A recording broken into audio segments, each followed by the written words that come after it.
Welcome back to Film and TV. Today, we're diving into the world of movie franchise reboots to count down my picks for the top 5 worst ones. And hey, these are in no particular order, because when it comes to disappointment, it's tough to pick a favorite. Let the countdown begin. Oh no, we're gonna die! Please, Bill! Let me think! We're gonna die because of you! Just let me think! Taking the top spot in our countdown is none other than The Mummy, a film that attempted to breathe new life into Universal's dark universe, but well, let's just say it didn't quite hit the mark. This reboot failed to capture the spirit of the original Brendan Fraser classics. Fraser himself pointed out the lack of fun and an unnecessary emphasis on horror elements. After all, a Mummy movie should give you thrills, not nightmares.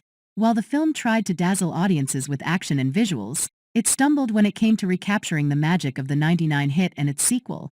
The memorable characters, scares, and humor that defined the franchise were noticeably absent in this attempt.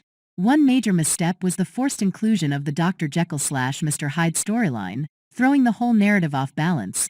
It seemed like the filmmakers missed the memo from the Marvel Cinematic Universe. Sometimes less is more. A standalone story might have saved the sinking ship. And let's talk casting. Tom Cruise, great actor, but perhaps not the best fit for the Mummy franchise. His miscasting left the film lacking the charm that Brendan Fraser effortlessly brought to the earlier entries. In a nutshell, The Mummy 2019 stands as a cautionary tale in the world of reboots. It struggled to find its identity, failed to honor the legacy of its predecessors, and unfortunately played a part in the demise of the Dark Universe experiment. It's a reminder that not every attempt at resurrection hits the mark in the ever-evolving landscape of cinematic reboots. I have nothing. I have no dog, no cat, definitely no chill. I have nothing that I couldn't happily walk away from, which makes me perfect for this job. Our number 2 spot goes to Men in Black International, a galactic misfire in the reboot universe. Men in Black International falls flat as it attempts to breathe new life into the beloved alien fighting series. Despite fresh faces in Chris Hemsworth and Tessa Thompson, the movie fails to capture the magic of the original films, lacking meaningful character development and chemistry. The recycled plot, reminiscent of Men in Black 2, gives off a money-grabbing vibe rather than a genuine rejuvenation effort. The emphasis on action over humor diminishes the wacky charm, leaving the audience without the fun that defined the series. The extraterrestrial beings appear generic, lacking the appeal of the original. In its attempt to spin off the franchise, the film feels sterile and ultimately boring, unable to match the humor and wonder of the original trilogy. Even the reunion of Hemsworth and Thompson can't salvage the lackluster chemistry on screen. In conclusion, Men in Black International struggles to bring innovation, offering a forgettable experience that pales in comparison to its predecessors, serving as a cautionary example of reboot attempts gone wrong.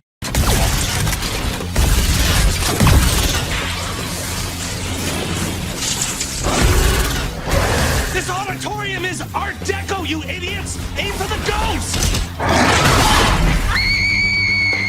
At number 3 is the 2016 Ghostbusters reboot. Directed by Paul Feig, they went for a gender swap and a comedic spin, but let's just say the magic of the original Ghostbusters didn't quite make a comeback. They brought in a talented, diverse female cast, and sure, there were some laughs and camaraderie, but the whole thing struggled to find its own vibe.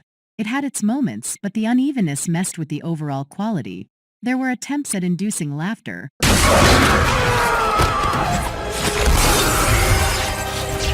Oh man! Hey, that man went out the wrong door. But one character's over-the-top goofiness got in the way. Hey, I'm here about the receptionist job.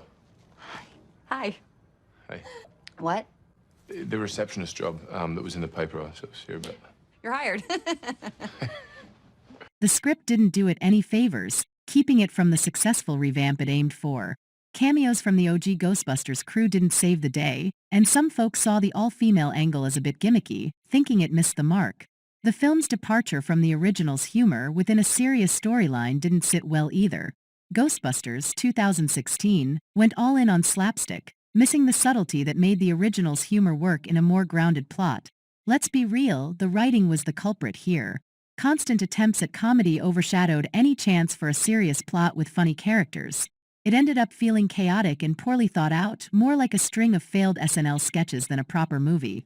Ghostbusters 2016 tried to be funny but landed more on the blah side. The ghosts lacked imagination, the story got messy, and the climax was just a letdown. Despite good intentions and a talented cast, It missed the mark on recapturing the Ghostbusters essence. And in my line of work, invisibility, low expectations, they come in very handy. At number 4 is Charlie's Angels, 2019. Despite splashing a hefty $48 to $55 million on the budget, this one didn't quite hit the mark, only pulling in $73.3 million worldwide. Talk about a box office bomb. This reboot not only fails to give a nod to the original series but also seems like it might be the last nail in the Charlie's Angels film franchise coffin. It's not just bad, it straight up insults the intelligence of the source material, making it a risky watch if you're expecting even a hint of the original series' charm. Now, Charlie's Angels, 2019, isn't completely unwatchable. It got a very mediocre 5 stars on a scale of 1 to 10, and let's be real, that's not great. The film failed to make the impact you'd expect from a reboot, quietly slipping through theaters without leaving much of a trace. Sure, there are some enjoyable bits, the tongue-in-cheek humor and action-packed sequences provide a bit of entertainment.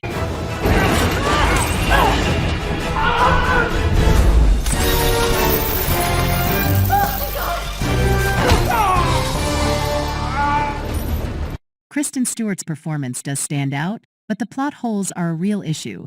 In a crime-oriented storyline, logical coherence is kind of a must, and this one just didn't deliver.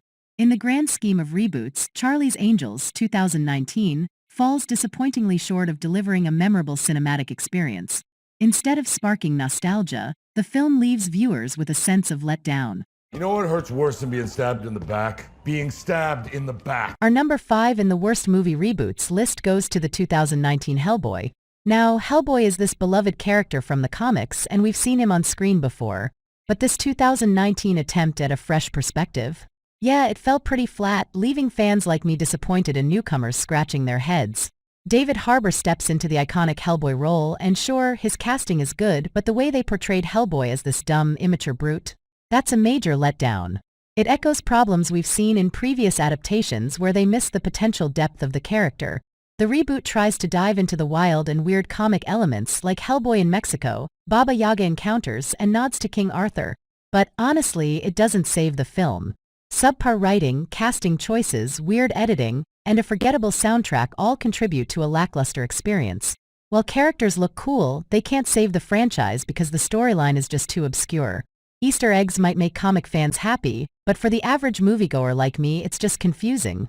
Pacing is a mess, with music and dialogue choices feeling desperate for a loud, obnoxious action film.